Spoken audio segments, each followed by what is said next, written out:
The implementation of online classes killed my friend's dream.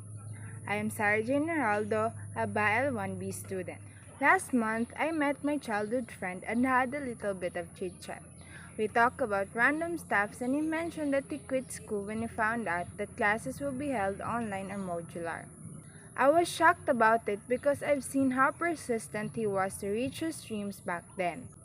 I remember every time he would tell me about his ambition of becoming an engineer, his eyes would sparkle and be filled with so much hope and joy.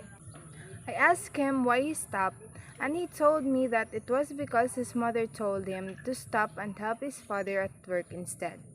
He also couldn't afford to buy a phone and he thinks it would be hard for him because he claims he was a slow learner. His answer made me realize that online class is not for everybody. It only works on some students and that face-to-face is really better than it.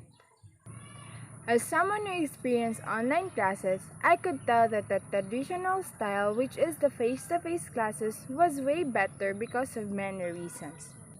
First is that in online classes, I find it very hard to focus on my studies. I once experienced to be interrupted by my little sister because she wants to play with me in the middle of an online class. I couldn't study well at home because of my noisy neighbors that would often play loud music. And sometimes when I tried to answer some of my schoolworks, my parents would barge into my room and would make me do some household chores. It is just so frustrating sometimes that I cannot study at peace. Another reason is that with online classes, I feel isolated because before, going to school was my escape from the stress that my home was giving me. When face-to-face classes were still ongoing, I would go to school so down and lonely, but I would go home happy and positive even though I have many assignments to do. I also believe that lessons could be understood well if it is taught by a teacher because educators are trained to do it. They've spent so much time just to master how to teach effectively. Also, there's a high tendency that some students would be left behind since they learn at their own pace, and some students would misinterpret or be confused with the lessons if they only read them. Online classes also allow students to procrastinate more since they're provided with a flexible time of when and where to study. There are a lot of negative effects of online classes. It affects students in various ways, for example, their mental health.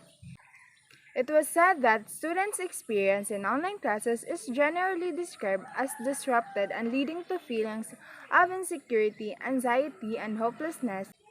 Students are more prone to stress because they cannot physically connect with their classmates. I can relate also because most of the time I feel drained and discouraged. Another thing is that it doesn't only affect the students but also the parents. I have a neighbor with 3 kids and 2 of them are under online classes. She doesn't even have time to take a bath sometimes because she attends to her daughter. She helps her kids answer their school activities.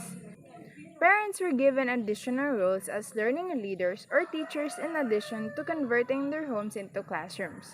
According to a survey, parents invest more than 2.5 hours per day in their children's education, which varies depending on their age.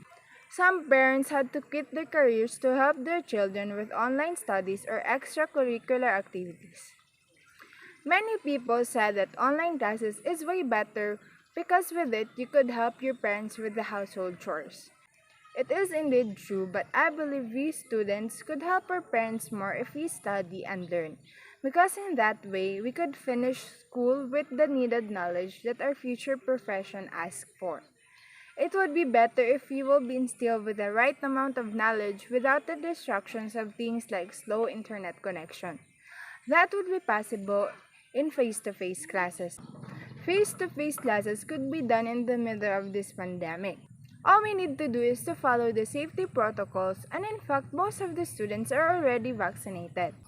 Why are mass gatherings and grand rallies allowed but face-to-face classes in some schools are still prohibited?